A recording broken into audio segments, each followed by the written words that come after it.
আজ বেলা 11 ঘটিকায় বাংলাদেশ জাতীয়তাবাদী সামাজিক সাংস্কৃতিক সংস্থা জাসাস কেন্দ্রীয় কমিটির ৪৭তম প্রতিষ্ঠাবার্ষিকী উপলক্ষে শহীদ রাষ্ট্রপতি জিয়াউর রহমানের মাঝারে ফুল দিয়ে শুভেচ্ছা জানান জাসাস কেন্দ্রীয় কমিটির সভাপতি চিত্রনায়ক হেলাল খান সহ অন্যান্য নেতৃবৃন্দ।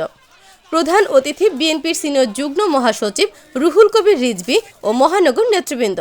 যাত্রাবাড়ী থানা জাসাস সভাপতি মোহাম্মদ আলী শেখ ও সিনিয়র সহসভাপতি মোহাম্মদ বকুল হোসেন, সাধারণ সম্পাদক বদিউল আলম বাকের সহ বিপুল সংখ্যক নেতাকর্মী নিয়ে শহীদ রাষ্ট্রপতি জিয়াউর রহমানের মাজার জিয়ারত করেন। রিয়েলিটি মাজার হতে শুরু করে ফার্মগেট গিয়ে বক্তব্যের মাধ্যমে শেষ করেন।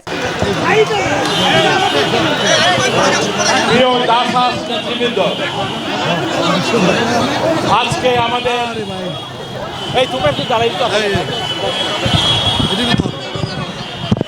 আজকের এই শুভ দিনে আপনাদের সবাইকে জানাচ্ছি আন্তরিক শুভেচ্ছা, অভিনন্দন। বন্ধুগণ, আপনারা এই শীতের দিনে সকালবেলা অনেক কষ্ট করে বিভিন্ন জেলা থেকে, বিভিন্ন ঢাকা মহানগরের বিভিন্ন থানা থেকে আপনারা এসেছেন।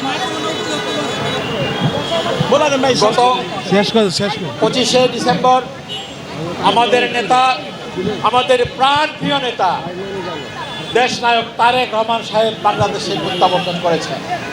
পুরা জাতি তাকে অভিনন্দন জানিয়েছে, পুরা বিশ্ব তাকে অভিবাদন জানিয়েছে। এমন কোনো বিশ্বের দেশ নেই যে তাকে অভিবাদন জানায় নাই। তিনি ইতিহাস সৃষ্টি করেছেন। এত বড় জমায়েত, এত বড় সমাবেশ, এটাকে যদি আমরা বলি মহাসমাবেশ ভুল হবে, ছোট হবে। এটা মহাসমাবেশের চাইতে আরো অনেক বড় সমাবেশ হয়েছে, ইতিহাস সৃষ্টি করেছে সারা বিশ্বে। তাতে প্রমাণ হয়েছে আমাদের দল বিএনপি কত জনপ্রিয়, আমাদের নেতা শহীদ প্রেসিডেন্ট জিয়াউর রহমান কত জনপ্রিয় এখনো আছেন, আমাদের নেত্রী বেগম খালেদা জিয়া যে কত বড় একজন মহান নেত্রী, তার প্রমাণ হয়ে গেছে 25শে ডিসেম্বর। তার প্রমাণ করেছেন তাদের সুযোগ্য পুত্র আমাদের দলের ভারপ্রাপ্ত চেয়ারম্যান জনাব তারেক রহমান এসে তার বক্তব্য সারা বিশ্ববাসী অত্যন্ত সম্মানের সাথে গ্রহণ করেছে।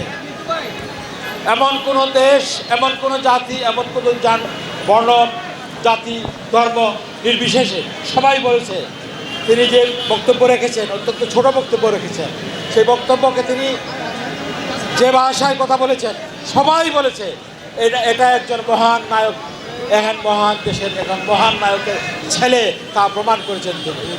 তিনি বলেছেন আই হ্যাভ এ প্ল্যান।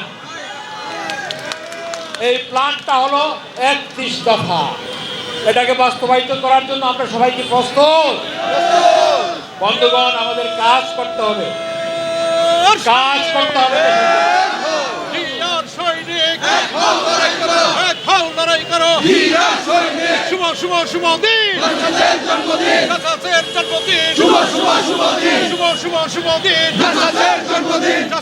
জন্মদিন